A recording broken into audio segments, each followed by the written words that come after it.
السلام علیکم، welcome to my YouTube channel. یہاں میں آپ کو کچھ فیوریٹس ناول پڑھ کے سنایا کروں گی۔ So kindly do like, share and subscribe تاکہ جب بھی میری نیو ویڈیو آئے آپ لوگوں کو پتہ چل جائے۔ So today I am going to read Amar Bail by Umera Ahmed. This is episode 5۔ بسم اللہ الرحمن الرحیم۔ علیزہ بی بی، یہ پودے اندر لے جاؤں؟ ملازم نے ایک بار پھر اس کی سوچوں کا تسلسل توڑ دیا۔ علیزہ نے چونک کر ادھر ادھر دیکھا تھا۔ سب کچھ غائب ہو گیا تھا۔ وہاں صرف وہی تھی اور سامنے پڑے ہوئے پودے۔ علیزہ بی بی، یہ پودے اندر لے جاؤں؟ ملازم نے ایک بار پھر اس سے پوچھا تھا۔ علیزہ نے ایک گہرا سانس لیا۔ ہاں، اندر لے جاؤ۔ وہ اٹھ کر کھڑی ہو گئی اور ملازم پودے اٹھا کر اندر جانے لگا تھا۔ ایک دم ہی اس کی ان پودوں میں دلچسپی ختم ہو گئی تھی۔ مالی بابا، یہ کچھ پلانٹس رہ گئے ہیں، آپ انہیں دیکھ لیں۔ کچھ دور لان میں کام کرتے ہوئے مالی کو اس نے آواز دے کر بلایا تھا اور خود اندر آ گئی تھی۔ اندر آتے ہی وہ ایک خیال آنے پر کچن کی طرف گئی تھی، جہاں نانو خان سامہ کو کچھ ہدایت دینے میں مصروف تھی۔ پرسوں رات 2 بجے کی فلائٹ سے آئے گا، نانو نے اسے بتایا تھا۔ 2 بجے کی فلائٹ سے؟ وہ کچھ مایوس ہو گئی تھی۔ پھر تو ہم لوگ اسے ریسیو کرنے نہیں جا سکیں گے، ڈرائیور کو ہی بھیجنا پڑے گا، اس نے نانو سے کہا تھا۔ وہ تو کہہ رہا تھا کہ میں ڈرائیور کو بھی نہ بھیجوں، وہ خود ہی آ جائے گا، مگر میں نے زبردستی اس سے کہا کہ وہ ڈرائیور کے ساتھ آئے۔ نانو خانسامہ کو ہدایت دینے کے دوران اس سے بھی گفتگو کرتی جا رہی تھی۔ نانو، اگر ہم دونوں اسے ریسیو کرنے چلے جائیں تو؟ اس نے کچھ دیر خاموش رہنے کے بعد کچھ التجائیہ انداز میں نانو سے کہا تھا۔ سوال ہی پیدا نہیں ہوتا علیزہ، رات کے 2 بجے ہم دونوں اسے ریسیو کرنے چل پڑیں۔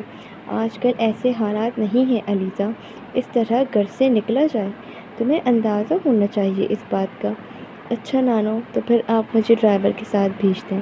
تمہارا دماغ تو ٹھیک ہے علیزہ، میں اس سے بھی بڑی حماقت کروں کہ جوان بیٹی لڑکی کو اس طرح اکیلے رات ڈرائیور کے ساتھ 2 بجے ایئرپورٹ پہ بھیج دوں۔ نانو، کچھ نہیں ہوتا، پلیز، کچھ بھی کہنے کی ضرورت نہیں ہے، میں تمہیں بالکل بھی اکیلا نہیں بھیج سکتی، اور تمہیں آخر اتنی بے چینی کیوں ہو رہی ہے؟ اسے آخر یہیں آنا ہے، خالی ریسیو کرنے سے کیا ہوگا؟ نانو نے اسے ڈانٹ دیا۔ نانو دیکھیں، اسے برا نہیں لگے گا کہ وہ اتنے سالوں کے بعد آ رہا ہے اور کوئی اسے ریسیو کرنے تک نہیں آیا؟ علیزہ نے کچھ سنبھل کر کہا تھا۔ نہیں، اسے برا نہیں لگے گا، وہ کوئی احمق نہیں ہے، جانتا ہے ہم دونوں یہاں اکیلے ہیں۔ وہ اس طرح رات کو اسے ریسیو کرنے کے لیے آنا ہمارے لیے مشکل ہے۔ تمہیں میں نے بتایا ہے کہ وہ تو ڈرائیور بھیجنے سے بھی منع کر رہا تھا، وہ تو میں نے ہی ضد کی تھی۔ نانو پلیز، علیزہ بچوں کی طرح ضد مت کیا کرو، بس کہہ دیا نا کہ اسے ڈرائیور ہی سے ریسیو کرنے جائے گا، نانو نے قطعی لہجے میں اس سے کہا تھا اور بات ہی ختم کر دی تھی۔ وہ کچھ بدل ہو کر کچن سے باہر آ گئی تھی۔ شام ہو رہی تھی۔ اپنے کمرے میں آ کر اس نے لائٹس آن کر دی۔ کچھ دیر تک کمرے کے بیچ میں کھڑی سوچتی رہی کہ اب اسے کیا کرنا چاہیے۔ اسے یوں لگ رہا تھا جیسے وہ ہر کام نپٹا چکی ہو، جیسے کرنے کے لیے کچھ رہا ہی نہ ہو۔ کچھ سوچ کر وہ اپنے اسکیچ بک نکال کر بیڈ پر آ گئی تھی۔ فارغ وقت کو وہ اسی طرح گزارتی تھی، پہلے سے بنے ہوئے اسکیچز کو پینسل کے ساتھ مزید کچھ ٹچز دیتی، پھر خالی صفحہ نکال کر ایک نیا اسکیچ بنانے لگتی۔ اسکیچنگ کرتے کرتے اسے یہ بھی نہیں پتہ چلا کہ کس وقت وہ چہرہ اسے شناسا لگنے لگا۔ اس نے ہاتھ روک لیا اور چہرے کو پہچاننے کی کوشش کرنے لگی۔ اسے بہت دیر نہیں لگی تھی، اس چہرے کو پہچان چکی تھی وہ۔ ایک بار پھر اس کا ہاتھ روانی سے اسکیچ بک پہ چلنے لگا تھا۔ یہاں پر ایپیسوڈ نمبر 5 ختم ہوتا ہے۔ اب آگے ہم ایپیسوڈ نمبر 6 کو اسٹارٹ کریں گے۔ Episode number 6، these are simply fantastic. اس دن وہ لاؤنج میں بیٹھی اپنی اسکیچ بک میں کرسٹی کا اسکیچ بنا رہی تھی۔ بہت دیر تک اس کام میں مصروف رہنے کے بعد وہ اکتا گئی تھی۔ اسکیچ بک کو صوفے پر رکھنے کے بعد وہ کچھ دیر تک کرسٹی کو سہلاتی رہی، پھر اسے ہاتھ میں لے کر کھانے کی کوئی چیز لینے کچن میں چلی گئی۔ وہاں اسے 10-15 منٹ لگ گئے۔ جب وہ دوبارہ لاؤنج میں داخل ہوئی تو نہ صرف عمر وہاں موجود تھا، بلکہ وہ صوفے پر دراز ٹیبل پر اپنی ٹانگیں رکھے، ایک ہاتھ میں چائے کا مگ لیے دوسرے ہاتھ سے اس کی اسکیچ بک دیکھنے میں مصروف تھا۔ قدموں کی آہٹ پر اس نے سر اٹھایا تو علیزہ کو دیکھ کر مسکرا دیا اور اس کی اسکیچز پر تبصرہ کیا۔ علیزہ کو اس کا اس طرح بغیر اجازت اپنی اسکیچ بک دیکھنا اچھا نہ لگا تھا، مگر وہ خاموش رہی تھی۔ پلانٹس والے واقعے کے بعد وہ آج پہلی مرتبہ اس سے بات کر رہا تھا۔ وہ چپ چاپ دوسرے صوفے پر بیٹھ کر ٹی وی دیکھنے لگی تھی۔ علیزہ، پینٹنگز میں دلچسپی ہے؟ اس نے گفتگو کا سلسلہ شروع کیا تھا۔ علیزہ نے ایک نظر اس کے چہرے پر دوڑائی۔ اگر اسکیچز بنا لیتی ہو تو ظاہر ہے کہ پینٹنگ سے بھی دلچسپی ہوگی۔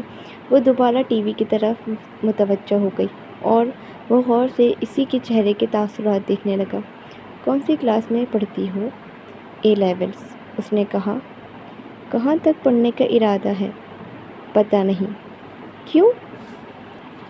وہ جواب میں کچھ نہیں بولی۔ تم فائن آرٹس میں کچھ کرنا۔ کیا؟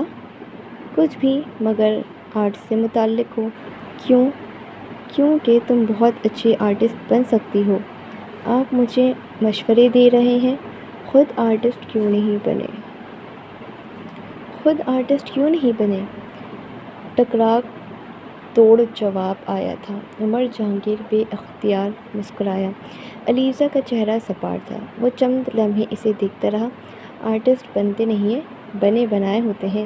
آپ ڈاکٹر بن سکتے ہیں، انجینئر بن سکتے ہیں، مگر آرٹسٹ بننا بہت مشکل ہوتا ہے۔ تم سے اس لیے کہہ رہا ہوں کیونکہ تم میں ٹیلنٹ ہے، تم کچھ بھی کر سکتی ہو اس فیلڈ میں۔ اس سے بات کرتے ہوئے عمر نے اسکیچ بک بند کر کے علیزہ کی طرف بڑھا دی۔ مجھے آرٹ میں کوئی دلچسپی نہیں ہے، چاہے وہ کیسا بھی آرٹ کیوں نہ ہو۔ نہ ہی میں آرٹ میں کچھ کرنا چاہتی ہوں۔ مجھے میتھس میں دلچسپی ہے اور میں وہی پڑھوں گی۔ اس نے اسکیچ بک پکڑتے ہوئے دو ٹوک انداز میں عمر سے کہا تھا۔ ٹھیک ہے، تم میتھس ہی پڑھ لینا، لیکن میرا ایک اسکیچ تو بنا سکتی ہو۔ کیوں علیزہ، میرا اسکیچ بناؤ گی نا؟ میں صرف انہی لوگوں کے اسکیچ بناتی ہوں جن کے چہرے مجھے اچھے لگتے ہیں۔ وہ ایک بار پھر ٹی وی کی طرف متوجہ ہو گئی۔ اس کا مطلب ہے میرا چہرہ تمہیں اچھا نہیں لگا؟ عمر نے اس سے پوچھا، لیکن وہ خاموشی سے ٹی وی دیکھتی رہی۔ میرا خیال تھا کہ میرا چہرہ خاصا اچھا ہے۔ ویسے علیزہ، میرے چہرے میں کیا ڈیفیکٹ ہے؟ تم یہ تو بتا دو۔ عمر جیسے اس کے ساتھ گفتگو انجوائے کر رہا تھا۔ مجھے کیا پتا، بس مجھے آپ کا چہرہ اسکیچنگ کے لیے پسند نہیں ہے۔ اور کرسٹی کا چہرہ پسند ہے تمہیں؟ علیزہ نے کچھ ناراضگی سے اس کی طرف دیکھا تھا۔ وہ چائے کا مگ ٹیبل پر رکھ کر اٹھ رہا تھا۔ مجھے کوئی بھی چہرہ کرسٹی سے زیادہ اچھا نہیں لگتا۔ آپ اس طرح کرسٹی کی بات مت کریں۔ اس نے کچھ بگڑ کر اس سے کہا تھا۔ سوری۔ علیزہ نے اس کی معذرت پر کوئی دھیان نہیں دیا اور دوبارہ ٹی وی کی طرف مبذول کر